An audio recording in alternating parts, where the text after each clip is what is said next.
So we're going to go through some do's and don'ts for when you're sitting at your desk. Obviously a lot of us sit for a long period of time, and there's some habits that we can inadvertently get into. So one of the things to be mindful of is your posture, and be careful not to slouch in your desk, just as Charlotte is doing here. What that tends to do, it creates a lot of tension, as we've mentioned, up in the neck and certainly down in the bottom of the back. Be careful of not having the shoulders too rounded, because particularly up around the neck, and that creates a forward head posture, which again can create a lot of pressure to the back of the neck, can lead to things like neck pain and headaches in particular. Be careful of also resting your chin on your hand when you're concentrating and you're staring at the screen.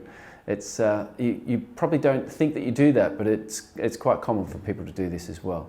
Another one to be careful of is when you're sitting is with your legs. Have your legs flat on the floor and just be mindful not to have them crossed.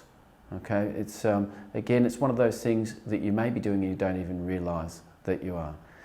The other thing too is when you're sitting at your desk, you might be using your phone, and because your desk, there's not a lot of distance between you and we get into that text neck position where you're staring at the phone, much like Charlotte is there, and you can see again just the posture and the tilt in the neck. And if you're holding that position for a long period of time, you'll get a lot of fatigue and in the muscles from the neck.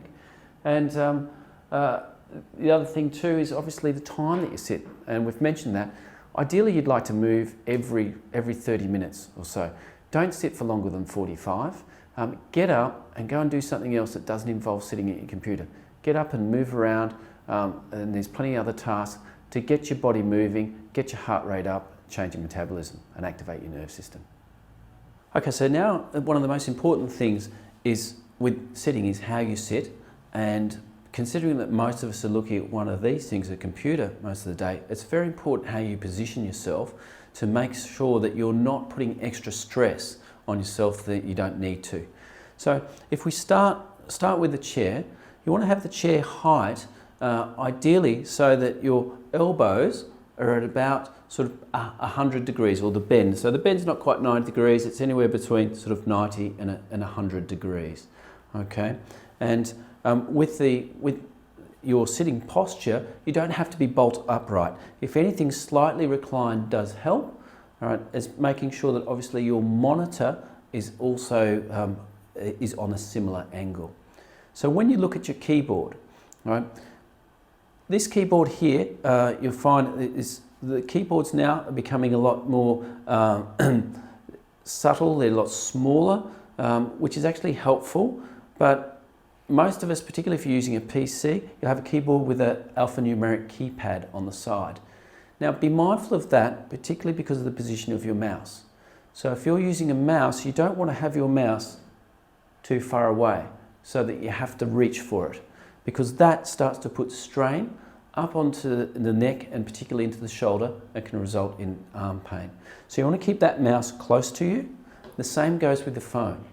And keeping in everything in front so that you're orientated towards it, so it's directly in front of you, so that you're not sitting there. And sometimes you see that people have a desk position where you're sitting and then the computer might be off to the side. Right, you've got the keyboard and you're looking off to the side, or the phone might be to the side. Keep everything in that I suppose that information or that area just in front of you, right? And so keep it into this region where you don't have to turn your body or turn your head too far to be able to use your phone or your mouse. Now with the monitor, you want the monitor so that you're looking at the monitor. You don't have to look up at the monitor or look down. It's just maybe that the monitor is slightly, maybe a couple of degrees above the top of the monitor is a couple of degrees above your eye line. And be careful for glare. That's one of the things that people don't often take into account. So in this situation, you've got the window is 90 degrees to the screen, so you're not getting a lot of glare. So having a window directly behind you or light sources directly behind you can cause your eye strain, because what you're finding is you're getting a lot of glare and reflection from the screens. And particularly with a lot of high-res screens these days, you do get a little bit more glare. You can use filters or ideally just alter the light sources so that you don't have that glare. Now with your hand position, what you want to make sure is, as Charlotte has here, is that the hands, the arm and the hand and the wrist are all in a straight line, so that you haven't got the wrists cocked, all right, so that the hands are up, right, or that you haven't got the hands too far down, so that you're causing strain into the forearms, or as most people have probably heard of, that creates RSI, repetitive strain injury.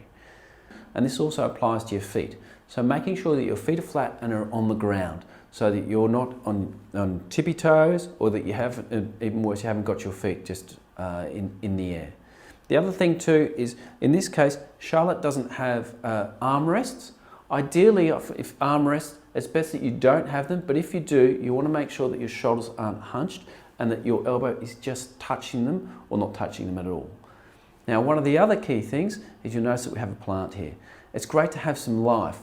You know, we're often indoors in office buildings. Having a plant can actually reduce your stress levels, and it's great to have something to look after and just have that vital life within your office environment. Ideally, you should feel comfortable. That is the main thing. You should feel comfortable. You shouldn't feel like you're having to use a lot of energy, right, just to hold your position. And one of the key things is your most comfortable position is your next one. So it's okay to move around. Don't be static, right? That's one of the important things. So if you use these tips, it should certainly help to reduce the stress on you. We've put together a really useful infographic for you called Healthy Hacks for Achy Backs. It contains our top 10 tips for how you can sit at a desk all day in a healthy way. You could print this out and put it on the wall at work so that your colleagues can benefit from this information too. And it can serve as a reminder to you of the things that you can be doing each day to make sure you're sitting at your desk in a healthy way.